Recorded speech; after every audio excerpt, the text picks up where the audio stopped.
This is my pond. I dug it about a month ago and the rain filled it. It's got mosquito fish, koi and goldfish so far. Gonna add some tilapia too. And I made it to grow food in it.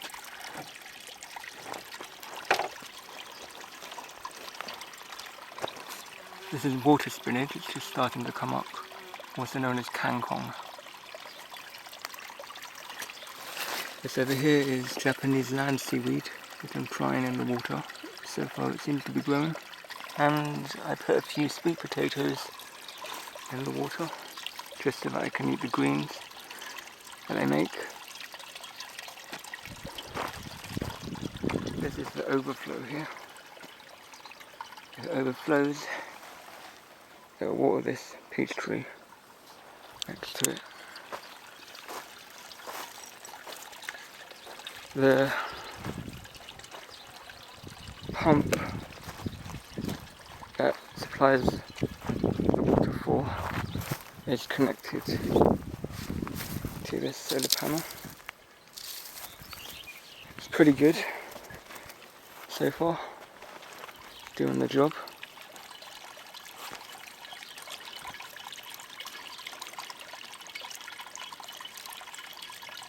Put in some bamboo there just to filter the water and various other plants that I just pulled out of the beds and put into here, like purslane, wild kale, dandelion, just to see what we do. The fish certainly love to eat them, and the more the fish eat, the more poo they make, and the more poo, the more the plants will grow and the more I'll get to eat.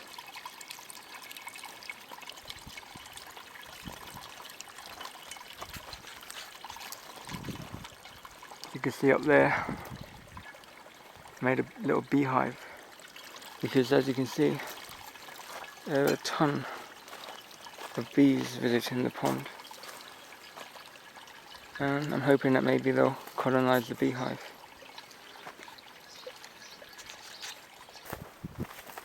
It's right at the bottom of my garden, right at the top of my garden really.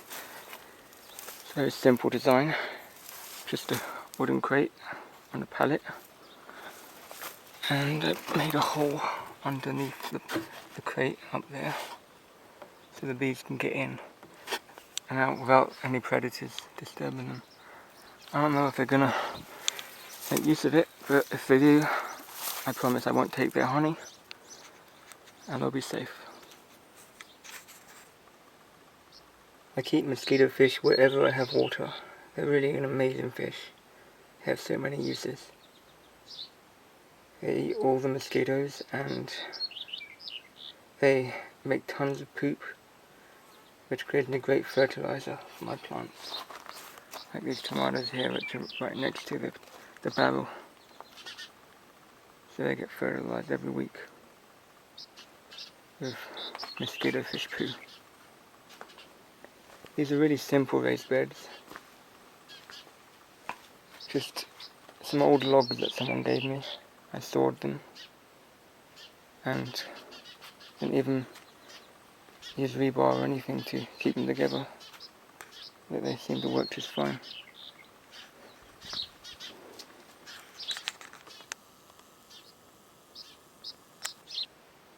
There are also some cucurbits. Yeah. Passion fruit coming up here on this fence. I got it half price because the leaves had all fallen off when I bought it. They will come back now. These here are Incan mouse melon plants. Really rare and unique plants. They're like tiny little watermelons. You eat the whole thing.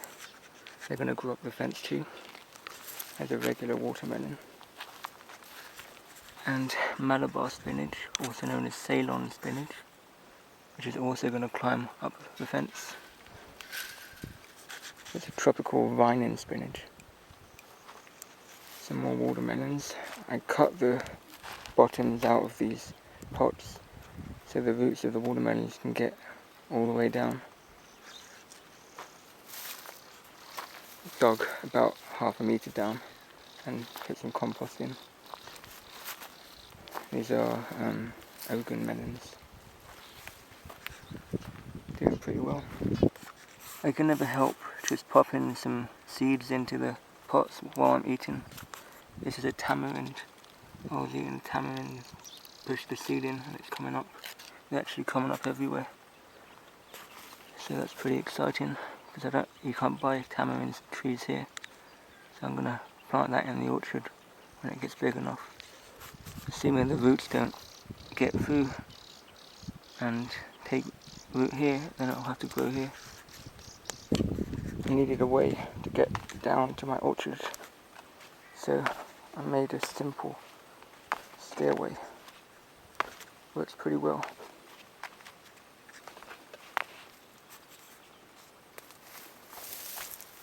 Got aphids on my apple trees this year, pink aphids. They did some damage to the apples, so they're not going to be picture perfect when they ripen, but I don't mind too much because the ladybirds actually took care of all the aphids. There's not even one left on the tree. And I didn't have to poison any of my fruit. I don't care if it's not beautiful, as long as it tastes delicious, who cares? This peach tree is really, really productive. I have to thin it like crazy to keep the weight from breaking the branches. And it never gets any pests on it or any diseases. I think because the peel is a bit bitter, which keeps the pests away. So as long as you wash off the fuzz, the bitterness goes away. Really a great peach. And it's an early peach. Ripen really fast. It's May now, middle of May. And they're all ready to pick.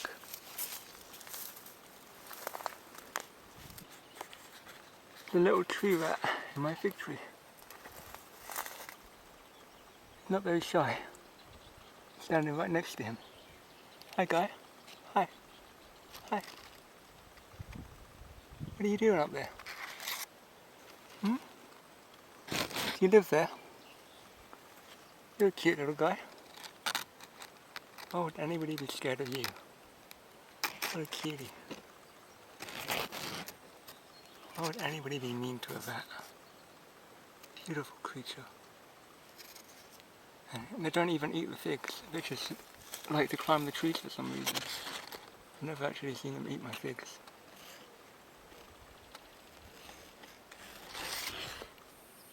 You're funny. Don't be scared.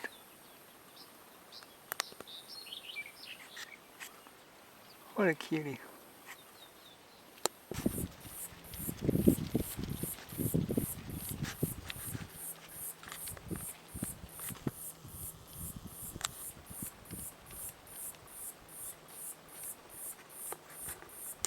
This fig tree is actually pretty incredible because it got cut back completely when I was making this road. And there was nothing left of it. I was really sad, but I noticed it started to sprout back up a few months later, and it grew even bigger than it was in just a few years. And it's always covered in figs. It's really an incredible tree. It's actually the biggest fruit tree that I've got. I didn't even plant it. Wild fig tree. That's as toxic as it gets. Hemlock. Whenever I'm filming and I hear a bird sing, I get a bit worried.